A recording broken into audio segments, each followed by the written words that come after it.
हमारे धर्म ग्रंथों में, वेदों में, पुराणों में जितने भी श्राप दिए गए हैं उनमें से 90% श्राप ऋषि दुर्वासा के द्वारा दिए गए हैं। इतने क्रोधी ऋषि थे ऋषि दुर्वासा। लेकिन कहा जाता है कि जो ऋषि मुनियों के श्राप होते हैं वो उस कड़वी दवा की तरह होते हैं जो बीमार होने पे बच्चों को दी जाती है, क्योंकि अंत में उन सभी लोगों का भला ही हुआ है जिन्हें जिन्हें इन्होंने श्राप दिए हैं और समाज में एक अच्छा मैसेज ही आया है।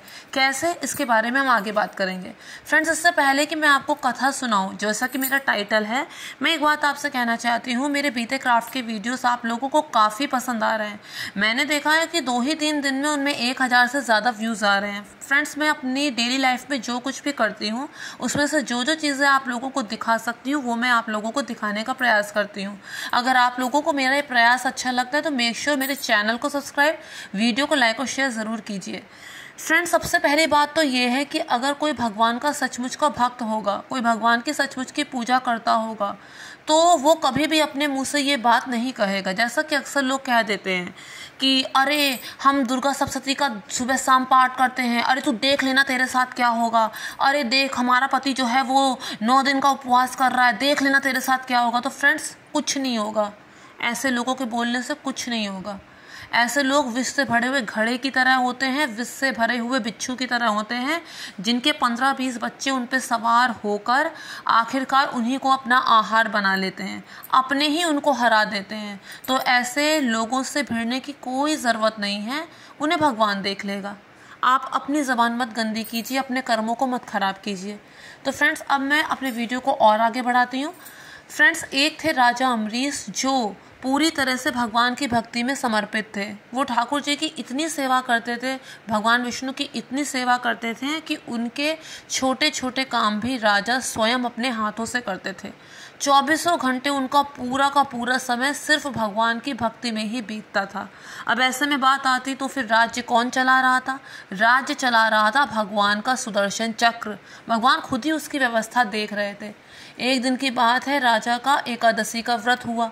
अब जब राजा का एकादशी का व्रत हुआ, जब पारायण करने का समय आया, व्रत को पूरा करने का समय आया, उसी समय दुर्वासा ऋषि अपने सहस्त्र शिष्यों के साथ वहाँ पर उपस्थित हो गए कि हम तुम्हारा आतिथ्य स्वीकार करते हैं।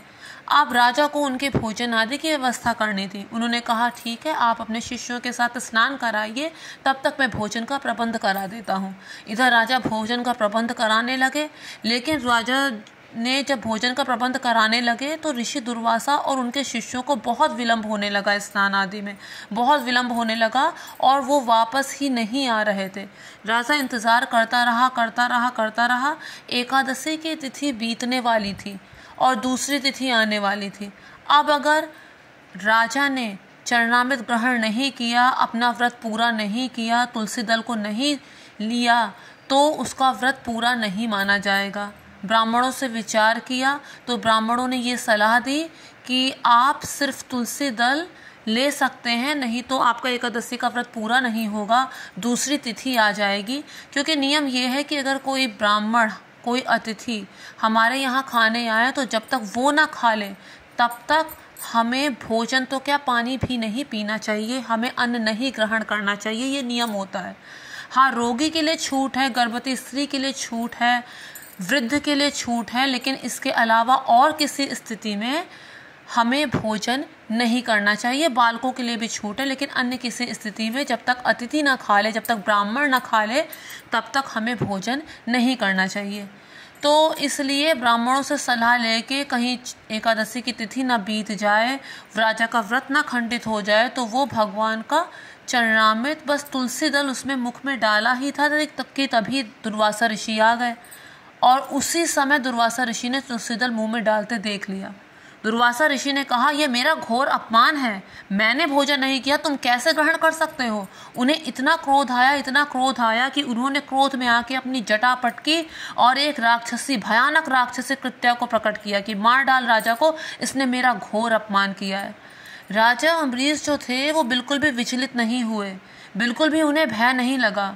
बल्कि वो हाथ बांधे खड़े रहे कि हाँ, अपराध तो मुझसे हुआ है, उनके लेने से पहले मैंने तुलसी दल अपने मुंह में डाल लिया, अपराध तो मुझसे हुआ है, अब जो भी ये सज़ा देंगे मुझे स्वीकार है, क्योंकि वो मेरे कर्मों का ही दंड होगा। अहो भाग्य कि मुझे मेरे कर्मों का दंड अभी ही मिल जाएगा।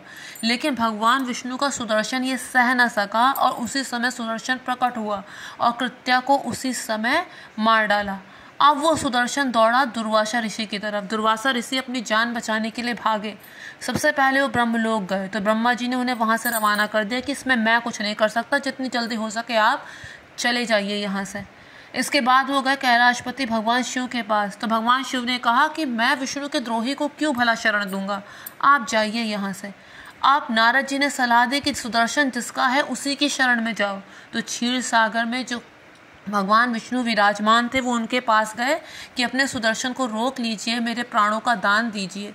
इस पर भगवान विष्णु ने कहा कि मैं तो अपने भक्तों के अधीन हूँ, मैं स्वतंत्र नहीं हूँ, मुझे क्षमा कीजिए, मैं इसमें आपकी सहायता नहीं कर सकता।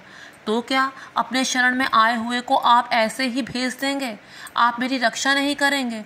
नहीं, मैं तुम्हारी रक्षा तो नहीं कर सकता, लेकिन उपाय बता सकता हूँ।